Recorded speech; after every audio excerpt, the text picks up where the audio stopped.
noite. Na verdade, eu estou bastante emocionada, mas quero saudar a todos os militantes, convidadas, companheiros, companheiras do Brasil e da Internacional. E antes de tudo, eu gostaria de pedir aos presentes aqui, que estão participando, para participar da campanha e cercar de solidariedade Maria Rivera, que falou agora há pouco. Como Érica disse, Maria Rivera é advogada e ativista de direitos humanos no Chile. Ela é militante do nosso partido irmão, o PST, e candidata popular à Assembleia Constituinte. Como vocês viram no vídeo também, está sendo perseguida pela justiça porque pediu aos policiais para não atirarem nos manifestantes e se somarem à luta por melhores condições de vida e para tirarem o presidente Piñera do governo. Em todos os cantos do mundo, nós, mulheres trabalhadoras, as mais pobres, e ainda mais as negras e LGBTQIs, somos as maiores vítimas dos estupros, dos espancamentos, dos assassinatos. Somos tidas como histéricas, como loucas, como fracas e incapazes. Tudo isso praticados pelo machismo, que está em toda a sociedade e no interior também da classe trabalhadora. Em casa, nas fábricas, nas ruas, nas escolas, nas igrejas, nos sindicatos, nos partidos, nas associações. Somos as maiores vítimas da fome, do desemprego, dos menores salários, da falta de moradia, de creches e de todo tipo de humilhações próprias da sociedade capitalista. Neste exato momento, enquanto o mundo é assolado pela pandemia e pela crise econômica, são os oprimidos da nossa classe que sentem com um peso maior e muita profundidade as desgraças desse sistema. Nós, mulheres, estamos vivendo um verdadeiro inferno com a explosão da violência doméstica e dos feminicídios, e também pelo aumento do desemprego e da pobreza, a sobrecarga de cuidados e trabalho doméstico, entre outras mazelas. Já não aguentamos mais chorar e enterrar tanta gente. No Brasil, essa realidade é dramática. Como se não bastasse toda a desigualdade social, o racismo, a entrega das riquezas do país para saciar a sede de lucro dos grandes empresários nacionais e internacionais e ter o país subordinado ao imperialismo, principalmente aos Estados Unidos, ainda temos que aturar um governo do tipo de Bolsonaro. Um governo que defende uma ditadura militar, preconceituoso, racista, xenófobo, LGBTfóbico. Ai, minha gente.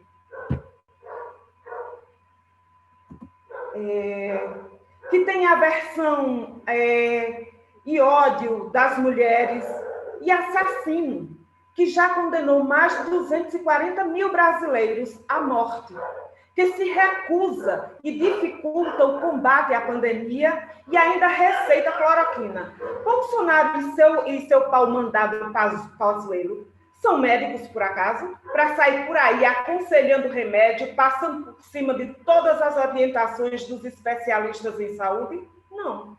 São charlatões, negacionistas e da ultradireita. E com a sua política econômica para salvar os multimilionários, juntamente com o trambiqueiro Paulo Guedes, deixou milhares de famílias sem comida ao cortar o auxílio emergencial.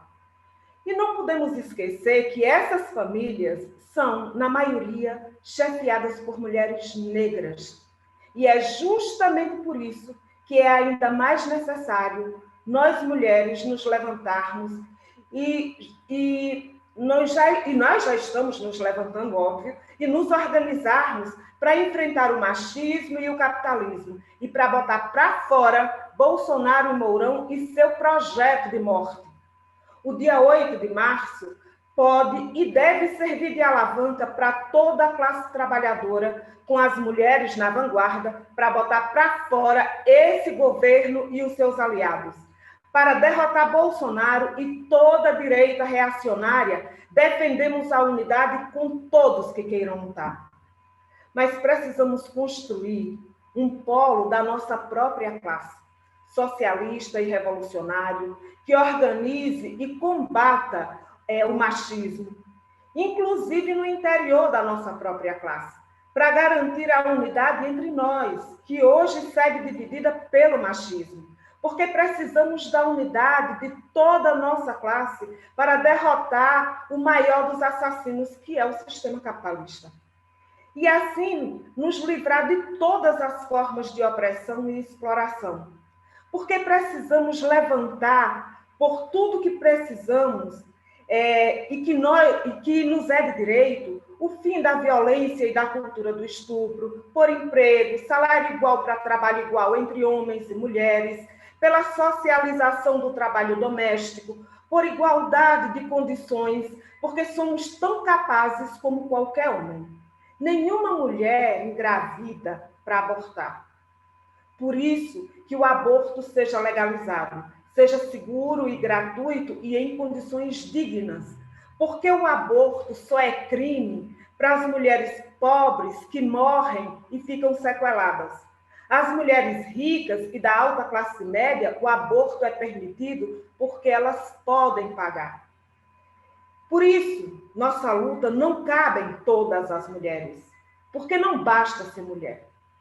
Mulheres como a ministra Damares, Cátia Abreu, que é ex-senadora e empresária ruralista, a rainha, né, da motosserra, ou Angela Merkel, primeira-ministra da Alemanha, né, a vice-presidente dos Estados Unidos, Kamala Harris, nem como Luísa Trajano, uma das mulheres mais ricas do Brasil, que está sendo cortejada pelo PT para ser vice na chapa nas próximas eleições de 2022.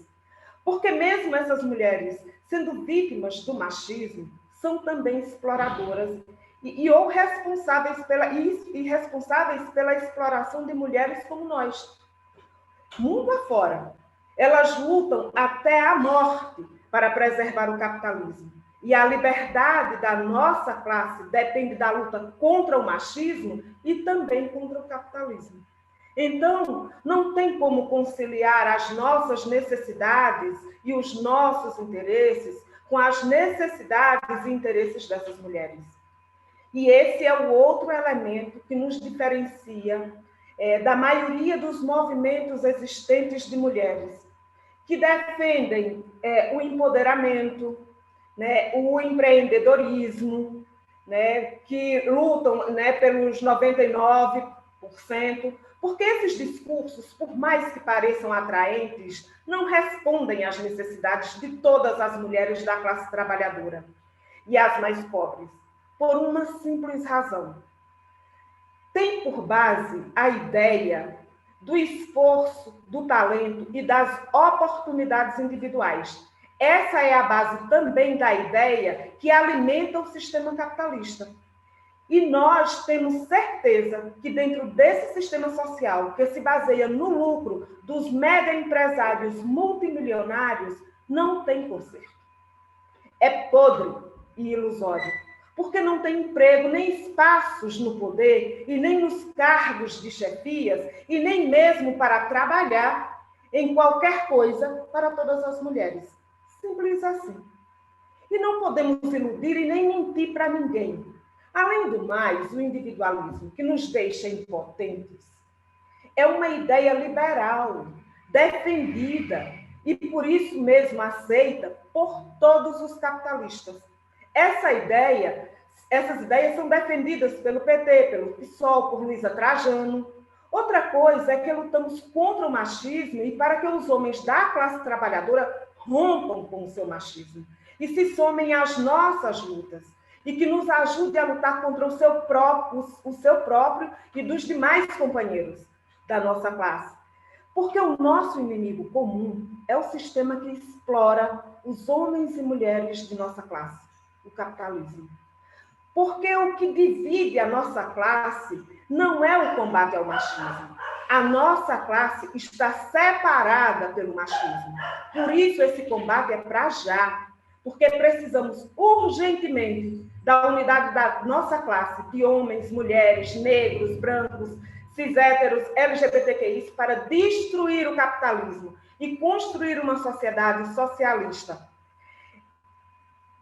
Elas exploram, e nós somos as exploradas. Porque, como diz Marx, não pode ser livre quem oprime o outro. Né? Vamos juntas construir um forte 8 de março.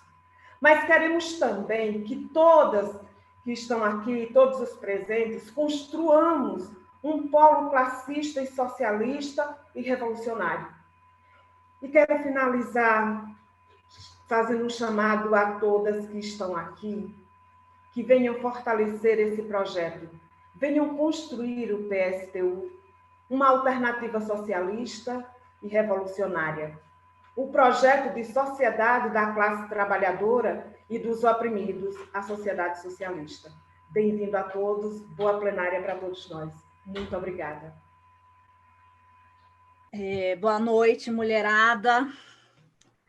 Difícil falar aí depois da Vera, né? Das duas Veras aí, né? Na verdade, mas a saudação da Vera já emociona a gente e não é todo dia que a gente tem aí, né, mais de 800 mulheres reunidas para discutir a situação do país, para discutir o caminho para a nossa emancipação, né? Para o combate ao machismo, para o combate, para a destruição desse sistema aí capitalista. Então, estou muito emocionada também, feliz de estar aqui com vocês. A gente já vive há um ano, né, essa situação de combinação da crise sanitária com a crise econômica.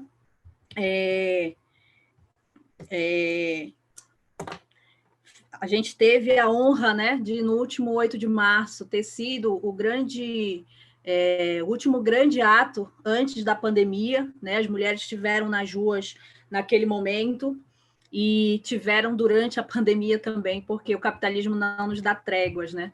A gente viu que essa combinação aí da crise sanitária com a crise econômica, ela significou uma realidade ainda mais nefasta para o conjunto dos trabalhadores, em especial para as mulheres da classe trabalhadora, né?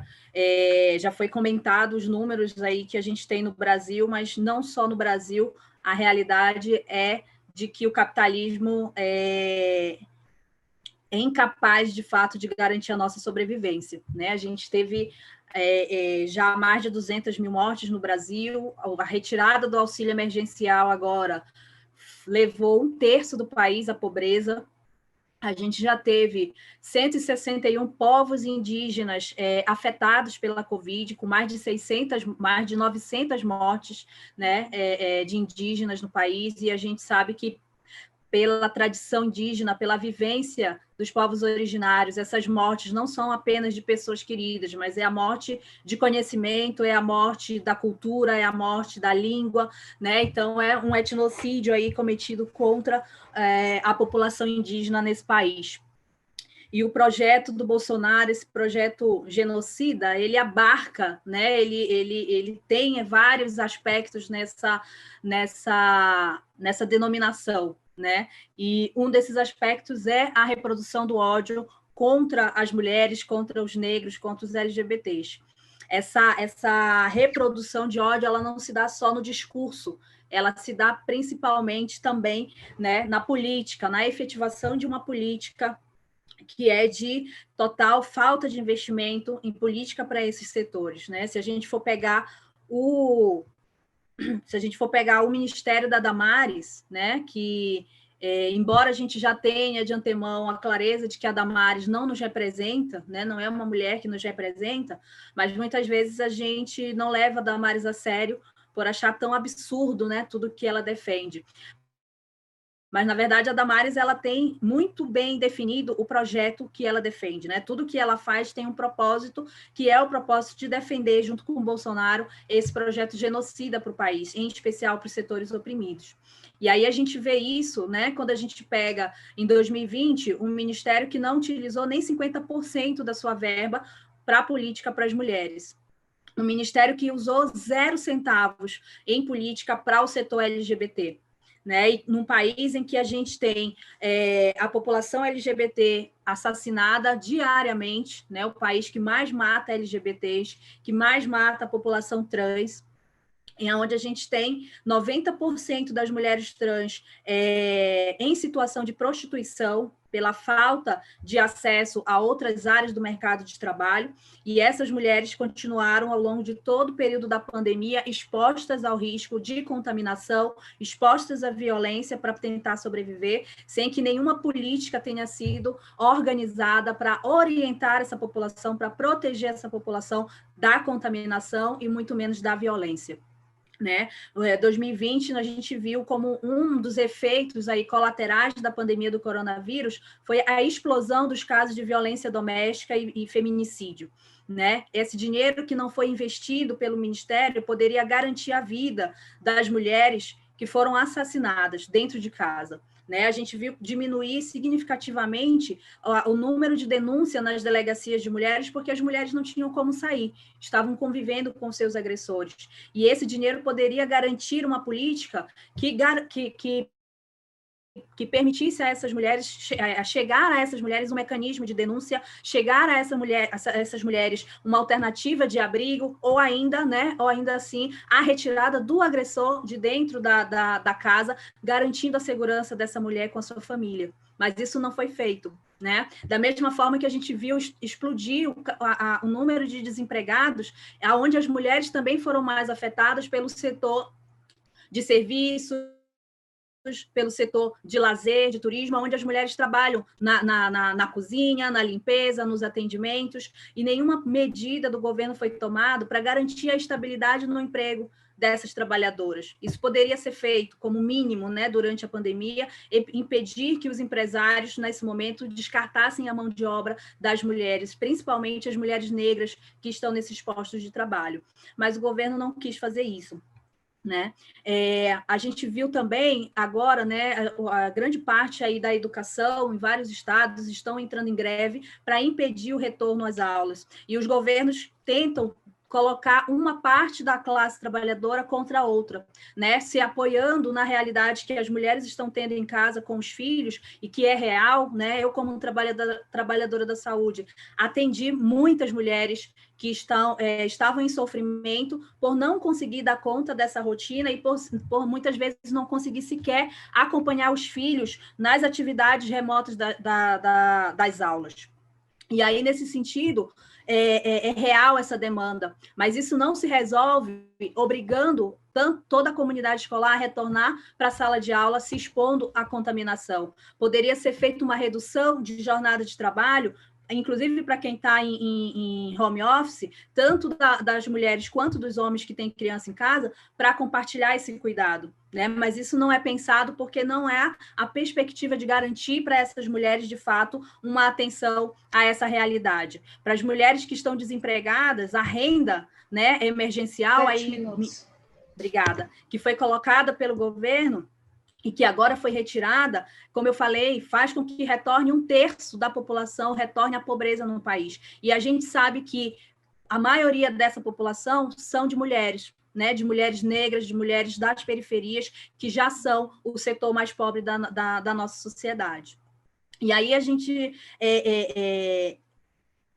percebe o grau, né, o grau de perversidade do governo Bolsonaro com toda essa realidade que a gente vem vivendo, quando é um governo ainda irresponsável e conscientemente se nega a tomar medidas para coibir a intensificação da pandemia desde o seu início, e agora se negando a garantir a vacinação para o conjunto da população, né, fazendo com que a gente mantenha os mais de 1.000 mortos por dia no nosso país, fazendo com que a classe trabalhadora se exponha todos os dias, né, ao risco da contaminação para tentar sobreviver, para não morrer de fome. A gente precisa escolher, ou morre pela contaminação ou morre de fome.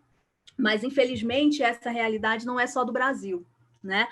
O Bolsonaro tem um quê de tudo de pior que a gente poderia ter nesse momento. Mas a realidade é que o capitalismo de conjunto é incapaz de garantir para a classe trabalhadora, para as mulheres, a nossa sobrevivência e muito menos ainda não pode e não quer garantir a nossa libertação, a superação do machismo. Né? E é nesse sentido que a gente entende que, quando a gente está falando de combater a violência, quando a gente está falando de garantir um salário igual para trabalho igual, quando a gente está falando de garantir uma renda digna para a nossa sobrevivência e tantas outras demandas que a gente tem enquanto mulheres no enfrentamento ao machismo, a gente entende que nenhuma dessas demandas ela é possível de ser garantida e de ser consolidada dentro do sistema capitalista.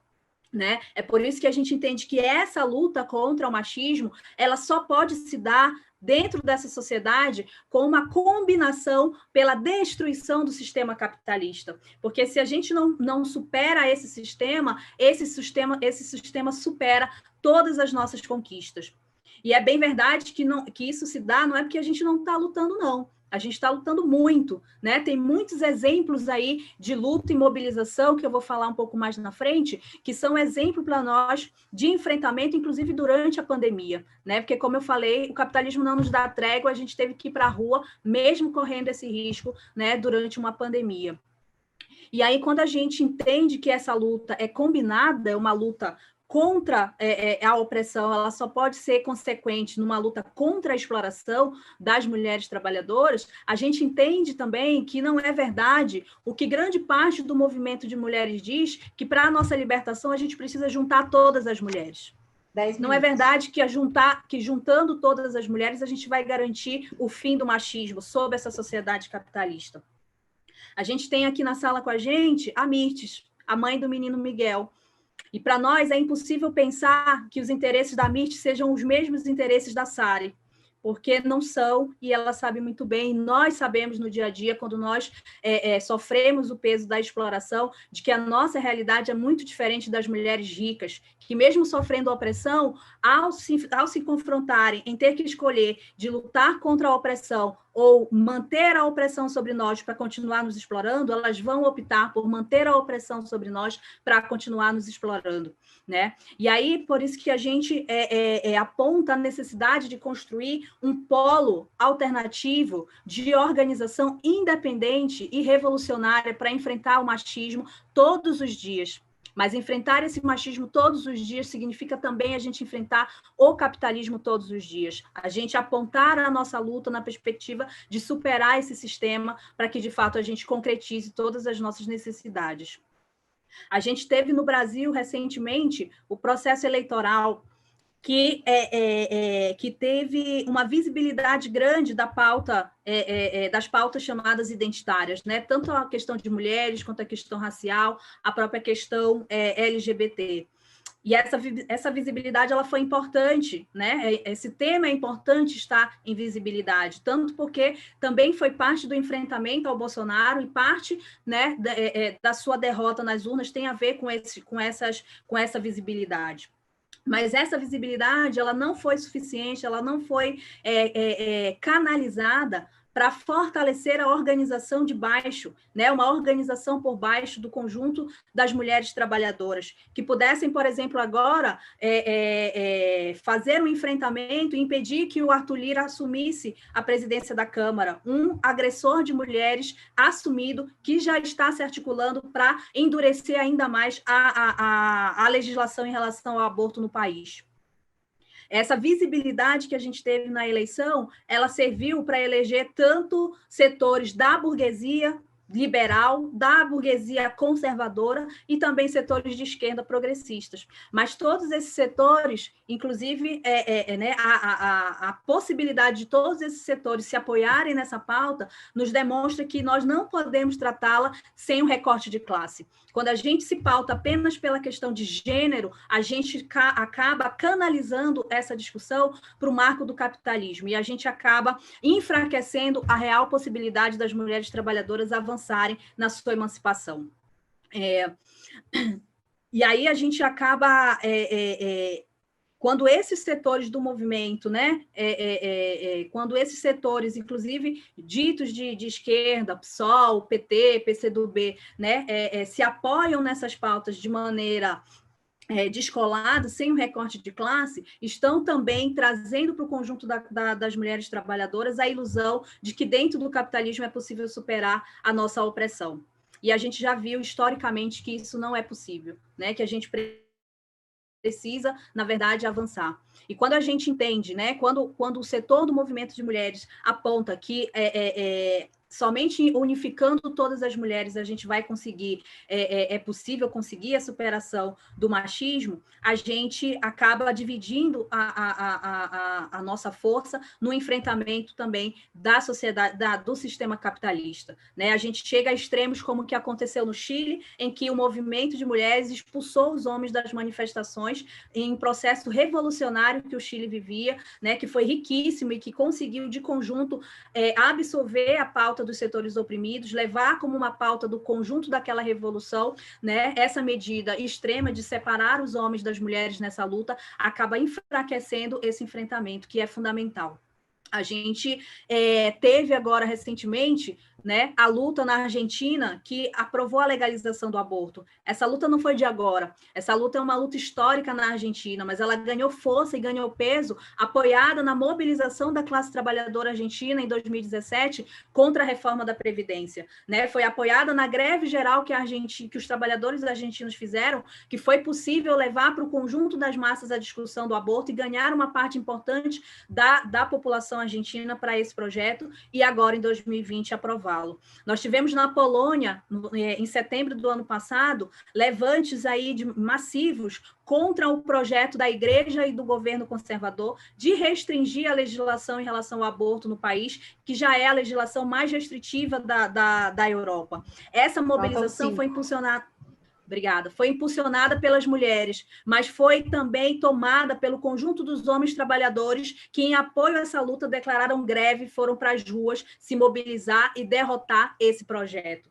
Agora, em Mianmar, um país da Ásia, próximo à Índia, um país que é extremamente pobre, que vive da produção de calçados para exportação, tem cerca de 700 mil operários, a maioria deles mulheres, costureiras que fazem, né, a produção desses calçados. Estão agora em mobilização, enfrentando um golpe militar, enfrentando a repressão nas ruas. Se você for pegar as imagens, as greves, as assembleias de votação das greves, as mobilizações, estão com as mulheres à frente desse processo de luta.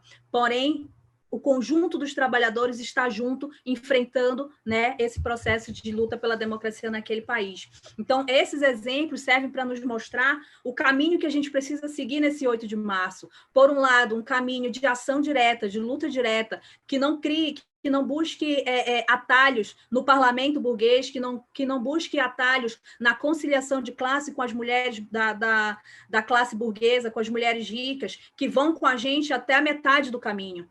A gente pode, sim, lutar com as mulheres ricas contra a violência, podemos. A Luísa Trajano agora, né, que é a dona do Magazine Luiza, está com uma campanha exigindo vacinação para toda a população. Nós podemos estar com ela exigindo isso? Sim, podemos, porque nós reivindicamos que toda a população seja vacinada. Mas não é verdade que ela vai estar com a gente até o último momento nessa batalha ou em qualquer outra batalha que reivindique os direitos das mulheres trabalhadoras, porque ela faz parte de uma organização chamada Mulheres do Brasil, que defendia, por exemplo, a aprovação da reforma da Previdência, aprovada aí pelo Bolsonaro, porque para ela, enquanto empresária, interessava que a gente trabalhasse mais e recebesse menos no final da nossa vida, né? E aí, basta a Luísa Trajano acenar com essa campanha de vacinação, acenar com um programa de treinamento apenas para negros, para o PT ir lá e convidá-la a ser vice numa chapa à presidência. Esse tipo de aliança não nos serve. Esse tipo de aliança que já foi feita pelo Lula com José de Alencar, que já foi reproduzida nos governos do PT aí nos estados, que é parte da característica do governo de conciliação de classe, não serve às mulheres trabalhadoras. Para nós serve uma unidade com os homens da nossa classe, aqueles que estão ao nosso lado e que poderão ir junto com a gente até o fim na destruição do sistema capitalista. Agora, para isso, nós sabemos, é preciso que os companheiros também da nossa classe entendam que é tarefa deles também a luta contra o machismo. É preciso que eles também compreendam o seu papel não passivo, de apenas não se calar diante dessa discussão. É preciso que eles assumam o papel, junto com a gente, de construir essa luta, de construir essa discussão e de tomar para si a tarefa de, fortalecer as mulheres, possibilitar com que as mulheres estejam nos espaços de discussão, estejam se construindo como direção da classe trabalhadora e estejam na vanguarda dessa luta de combate ao machismo e das opressões combinada com a destruição do capitalismo. É por isso que, para nós, do PSTU, essa plenária é muito importante. Reunir aqui mais de 800 mulheres da classe trabalhadora, lutadoras, guerreiras, que a gente sabe que estão na batalha no dia a dia nas suas cidades, aceitaram o nosso convite de estar aqui conosco, aquelas que não são ainda militantes, de estar discutindo com a gente, de estar fazendo essa preparação para o 8 de março, para que esse 8 de março ele seja, né, a retomada daquilo que historicamente foi, que é a explosão de revoluções, que foi como aconteceu na Rússia em 1917, para nós é muito importante, porque é só dessa maneira, compreendendo a nossa localização política, compreendendo que a nossa luta é uma luta muito importante, é uma luta de todos os dias, mas ela é uma luta que precisa estar combinada com a luta pelo fim desse sistema de opressão e exploração, é que nós estamos aqui para conversar com as companheiras e para dizer: vamos juntas. É possível construir esse polo de organização revolucionária e socialista que aponte, de fato, a emancipação e a libertação das mulheres da sua opressão. É possível construir essa unidade com os homens da nossa classe, fazendo com que eles compreendam o seu papel, compreendam a sua localização nessa luta e construindo também o caminho para uma sociedade em que a gente, de fato, possa exercer a nossa humanidade de maneira digna, sem desigualdade, sem nenhum tipo de diferenciação. Né? Estou muito feliz que as companheiras estão aqui, a gente vai agora, né, às intervenções, mas a tarefa, o desafio que está colocado para a gente é sair dessa plenária para construir um 8 de março forte, de luta, de mobilização, que derrote o Bolsonaro para ontem. A gente não pode esperar 2022, é agora que a gente precisa derrubar esse governo, mas a gente não pode parar só no Bolsonaro, nem na sua quadrilha, a gente precisa derrubar todos os poderosos que nos oprimem todos os dias, que pisam no nosso pescoço todos os dias, que tiram o nosso sangue no chão de fábrica, nos assentamentos rurais, nas escolas, nos hospitais, nos postos de saúde, em todos os lugares onde a gente está trabalhando. Então, para nós, é muito importante que a gente trave essa discussão aqui e que a gente aponte esse caminho para a nossa libertação. Obrigada. A todos. Desde já quero agradecer pelo convite. Para mim é uma honra estar aqui junto com vocês nessa luta. Como vocês sabem, né, infelizmente eu perdi meu filho para o preconceito, pela falta de amor ao próximo e em outros fatores. E estou nessa luta, não vou desistir. E desde já quero agradecer a cada palavra de carinho que foi dada a mim aí no chat. Muito obrigada a todos pela força, pelas palavras de carinho e pelos abraços. Muito obrigada mesmo. Infelizmente, eu perdi meu filho para o desgoverno, não só por conta de Sara Corte Real, mas também pelo desgoverno. Se realmente tivesse sido cumprido a questão do isolamento, eu estaria com meu filho aqui hoje, eu não precisaria ter saído da minha casa para trabalhar em Tamandaré, depois retornar para Recife e ter que trabalhar aqui em Recife, ter que levar meu filho comigo. Por conta do desgoverno, por conta da pandemia, por conta de Sara Corte Real, eu perdi meu filho. Se ela tivesse me liberado para cumprir o isolamento em casa, eu estaria com meu filho aqui hoje. Com certeza eu não teria me contaminado com o vírus, pois eu peguei o vírus do Covid, eu peguei o Covid e assim mesmo continuei trabalhando. Foi muito difícil para mim trabalhar doente, com febre, dores no corpo, tendo que limpar a casa, preparar comida, passear com o cachorro, enquanto meu filho e minha mãe estavam lá em Tamandaré, com o restante da família de Saricorte Real. Meu filho e minha mãe também teve Covid, e graças a Deus só foi assintomático. E, diante de tudo isso, pelo não cumprimento das medidas sanitárias, estava lá trabalhando,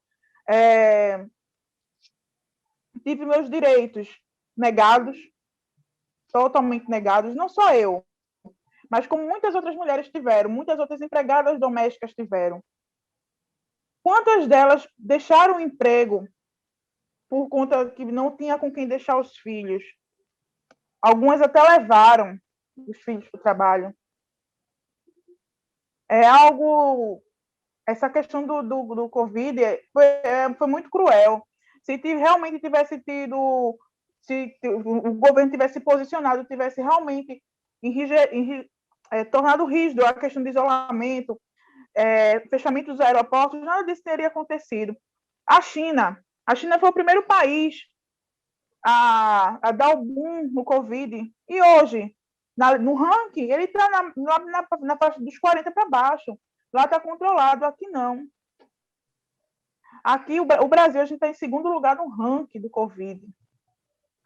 Em primeiro lugar está os Estados Unidos, em segundo está o... Porque, infelizmente, o Brasil está sendo governado por um moleque que está pouco se lixando para a gente. E o que aconteceu comigo foi isso também. Estou um pouco se lixando. Não só para mim, mas para todos nós que estamos aqui hoje. A vacina já era para ter avançado essa questão da vacina. Mas, infelizmente, o presidente não está nem aí para isso. Ele está se importando com as armas. Cortaram o auxílio emergencial. Quantas e quantas pessoas estão passando fome? Aqui em Recife tem gente passando fome. Aumentou muito a questão do desemprego. E a maioria dessas pessoas que estão desempregadas são mulheres. São mulheres negras que estão desempregadas. É como disseram aqui no comentário, infelizmente a burguesia olha para o seu próprio umbigo. Eles estão um pouco se lixando para a gente. E, diante de tudo isso que eu venho passando, que eu venho vendo, que eu venho vivido, eu resolvi fazer faculdade de Direito. Vou estudar, me formar e lutar pelo nosso povo. Meu filho me deu uma missão. Minha missão é essa: eu vou estudar, me formar em Direito e vou ajudar o próximo, para que essas pessoas não passem pelo que eu estou passando. Muitas mulheres aí estão passando por situações muito difíceis. Hoje, eu estou trabalhando na ONG Curumim, junto com o Afro Resistem, que é uma ONG lá dos Estados Unidos. Essas duas ONGs trabalham com mulheres. A ONG Curumim é uma ONG feminista, antirracista, juntamente com o Afro Resistem, que também luta pelas mulheres. Então, eu estou agora nessa luta, lutando por nós, mulheres, não só as empregadas domésticas, mas as mulheres em geral, porque todas nós precisamos de ajuda. Muitas mulheres precisam ser conscientizadas com relação à violência, com relação à saúde, que estão todas de olhos fechados. Eu comecei a ter uma formação política agora com o pessoal do Curumim. Eu comecei a ver alguns assuntos, eu disse, poxa, eu sofri alguns tipos de violência e não sabia por falta de informação. Eu estava de olhos fechados, agora estou de olhos abertos. E muitas mulheres estão precisando abrir os olhos para a vida, para tudo que vem acontecendo. Então, todas essas falas que já foram feitas, as falas que estão por vir, não fiquem só na fala, tem que agir também. A gente precisa agir, a gente precisa se mobilizar. Precisa levantar da cadeira, levantar a cabeça e seguir em frente, lutar pelo nosso povo, lutar pelas mulheres em geral, que a gente precisa de ajuda. Muitas pessoas precisam de ajuda. E eu não vou falar aqueles 40 minutos, feito muita gente aí falou, mas essa é a fala que eu tenho para esse momento, para a gente agir, a gente abrir os olhos das outras mulheres com relação a tudo que vem acontecendo e agir. Porque, infelizmente, as coisas estão desandando de uma forma que quem mais está sofrendo nisso tudo é as mulheres. Questão do desemprego, questão dos nossos filhos, que infelizmente estamos perdendo para a violência. E, infelizmente, o judiciário não está fazendo nada pela gente. Está fazendo nada. Quantos e quantos jovens estão morrendo por aí? Mulheres estão morrendo por aí por conta disso. A pandemia deu boom na violência, principalmente a violência contra a mulher.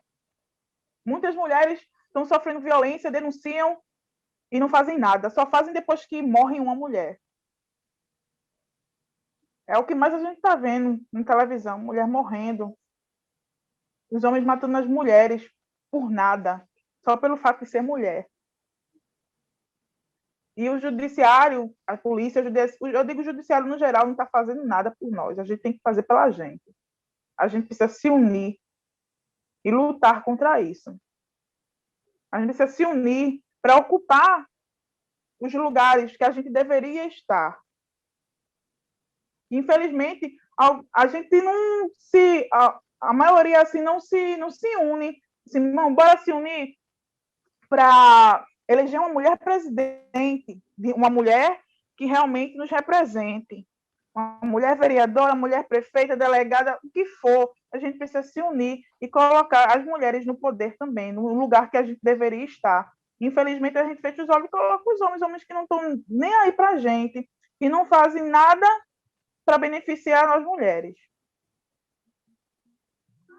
E é isso aí, esse é o recado que eu tenho para dar a vocês. Vamos levantar a cadeira e vamos agir, vamos lutar, vamos lutar.